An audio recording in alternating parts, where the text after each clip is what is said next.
Yo, what's up guys, it's Legacy Nexus, and this video is just kind of going to be me ranting while I work on my D&D in the background. As if you've seen my last video, I mentioned retinitis pigmentosa, my degenerative eye disease, but we're not getting into that. My whole focus today is on my D&D. This is my school laptop with high-vis fucking keyboard. Even if you're not blind, I so recommend these. These feel amazing. I'm not sponsored by anyone, but look at this. Like, god damn, it's clean. This is my D&D. I don't have a name for it, but I just have it called as Astra Blossom in my placeholder. It goes off as you all wake up dazed and confused, and you look around, and you can only see dense forest around you in a tight circle, with a small opening to the side. You have temporary disadvantage for 2 minutes, and then after then, they are on the continent known as the Fairy King's Forest, which is the spawn area that has a curse under it. I'm not going to say this curse because I have people on YouTube that do watch my channel that I might ask to do the C&D. But basically, the Fairy King's Forest is inhabited by mostly astral elves and orcs and whatever else decided to stumble into this hellhole and decided to wise up and not die trying to leave.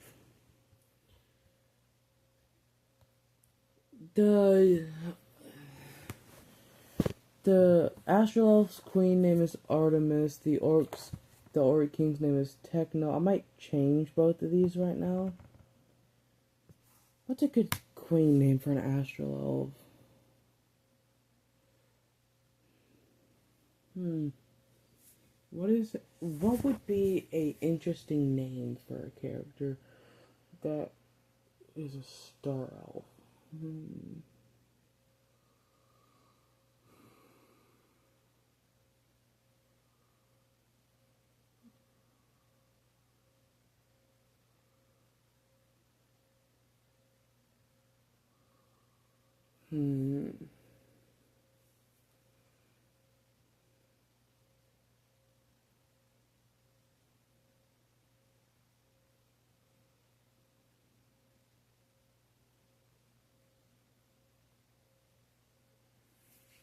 Luna.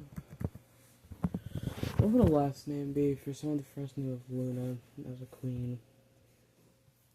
Or technically, she would have the king's last name.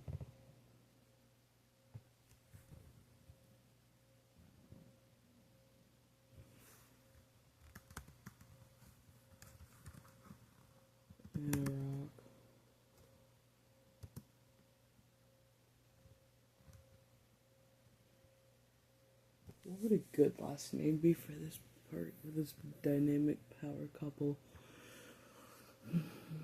Because I'm thinking something Snow-wise, but I can't think of it. Let me look at my group chat with my friends, see if I can get some inspiration.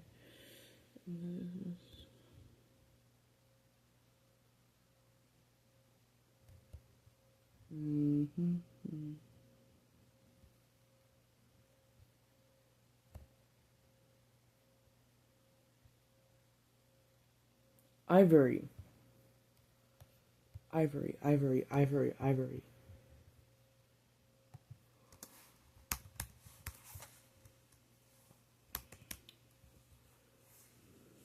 We'll just make it so canonly the orc king took the astral elf queen's last name.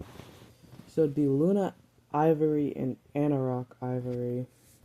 And then in this village, I can't say the first boss, or I can't show anything about it for the same reason. But it is this CR21 creature known as Solar. I've tweaked a lot of his stat block So I'm very interested to see how they fare against this, because the whole point of my D&D is for them to break it. That is the whole point of my D&D. So originally he has 243 health. Now he has 2,430. And what's going to happen is, if they can't kill this boss, what I'm going to do is, I'm going to have another person come in and use, not power kill, but true polymorph, to polymorph them into a corpse. And then after an hour, it becomes permanent, so they're just a corpse.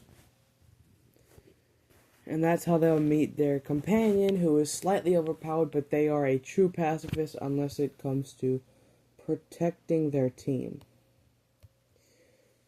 I'm currently working on the blacksmith for my village called Starmere. And I like this village, but the blacksmith is kind of aids for the sole purpose of, since I don't have any guaranteed players for this D&D, I don't know what classes they're going to do, or like what custom weapons I could like potentially prepare for them. Because I want to do stuff I know that they will like. Right now, I'm working on a bow of Artemis. A bow of Artemis that when my players first enter the shop, they will see this tall, skinny female astral elf carving what looks to be a bow. The wood is a mix of silver and blue, and it makes metallic scraping sounds as she carves it with slow, careful strokes of a one-handed axe. Now, this bow has 2 abilities. Well, besides from the fact that it does, what's it called, 5d20. It does 5d20. It's going to do Frost, Psychic. It's going to do Frost, Psychic, Force. What was the other one I wanted to add to this? Cold. I have Cold. Thunder. Yeah, it was Thunder and Radiant.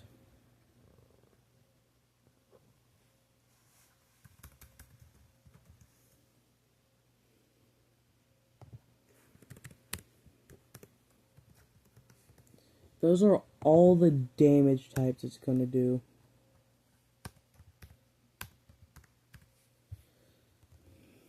Okay, so it's going to do 5d20 physical, cold, physical, force, thunder, and radiant damage on a failed, what's it called, stealth saving throw.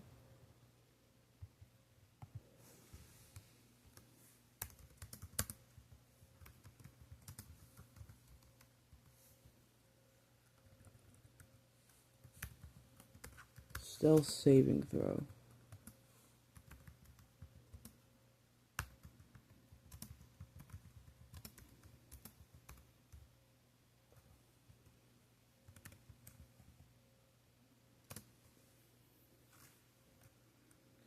Because the second ability is going to be a clairvoyance ability that will, because I don't plan on just, for example, saying, oh, you're going to get a few minutes of roleplay while you walk to the blacksmith. You have to make your own directional choices. Or that's what they think. All this is just another mind game to freak them out. In reality, the whole point of this D&D is to break it as much as possible. I'm probably going to give them 1 or 2 level ups every major boss they kill, though that's it. For example, the solar boss they're killing is going to give them guaranteed 2 levels up because it's CR21. Now, how should I make this clairvoyance ability work? Should I just say points to the nearest point of plot convenience? Yeah, I think that's fucking hilarious. Just puts to the nearest point of plot convenience.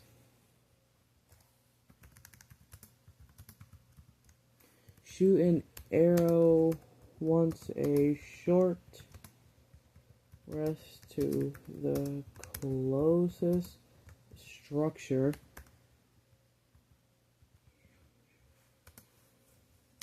of plot convenience.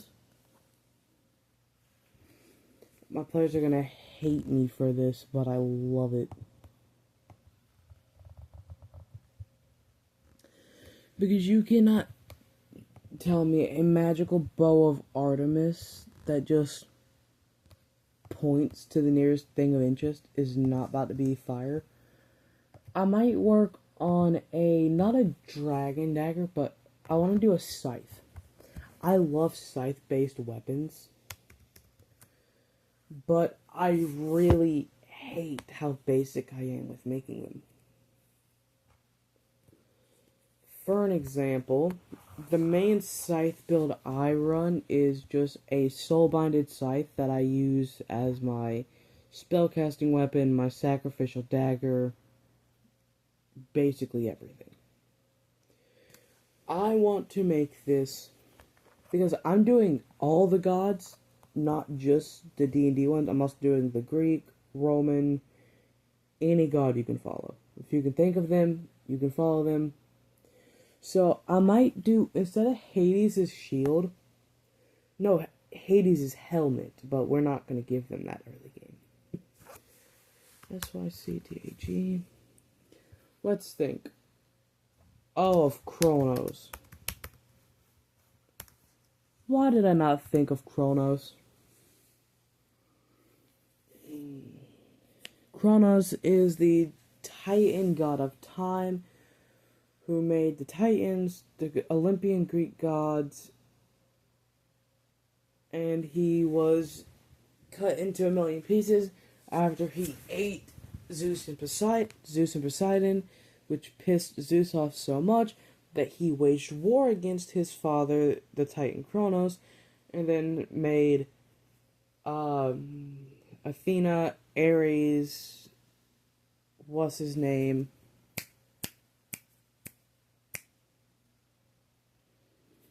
Hermes, from just his will, and then they trapped him, got the other big three back, and the rest were just made in due time. But what would it be? How do you describe a scythe? Hold up, let me look that up.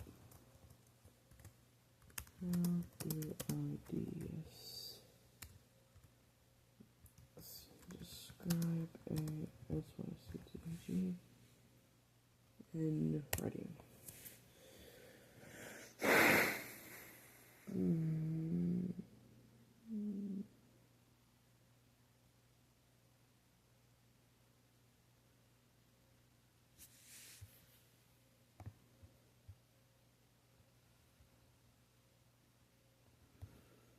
Okay. A hand forged.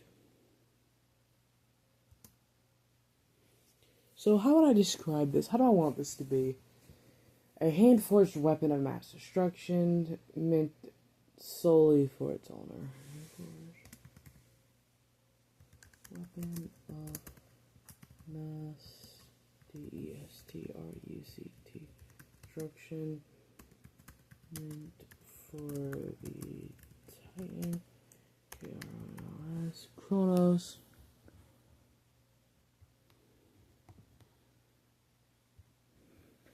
It should have the ability to, first let's get the description.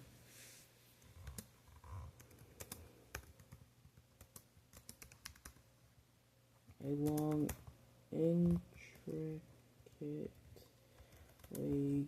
carved handle with the names of Zeus, Hades, and Poseideon in Greek and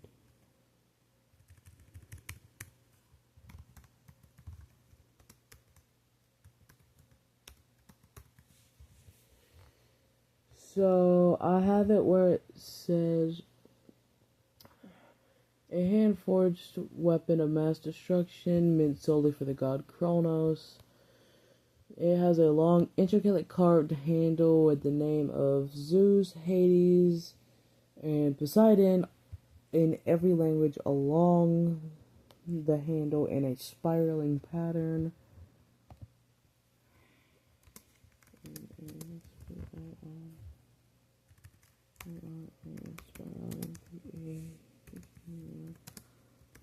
Flowing down handle. The words seem to move on and on.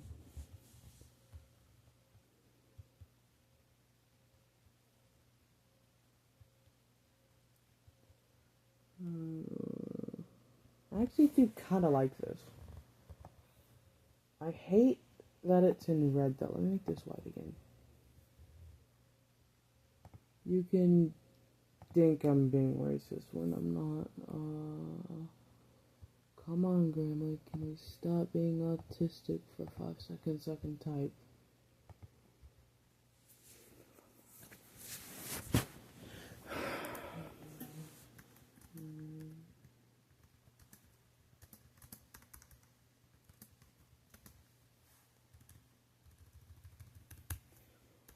Long and curved. It was R-U-M-O-R-E-D to be so sharp that it could slice your soul.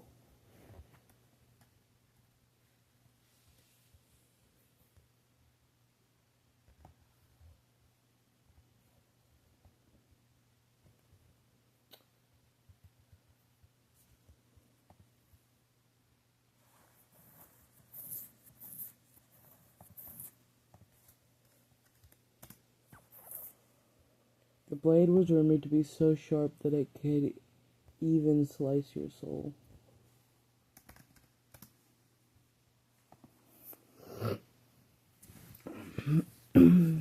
Let's see.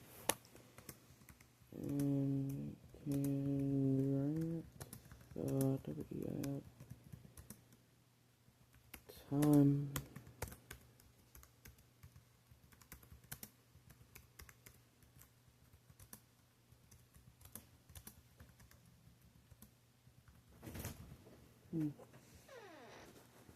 How should I put this? As I have it down, so it says, it was rumored to be so sharp that it could even slice your soul and grant the wield a time manipulating abilities for a short while. Should I put it as like, can be used up to 3 times a day? Yeah.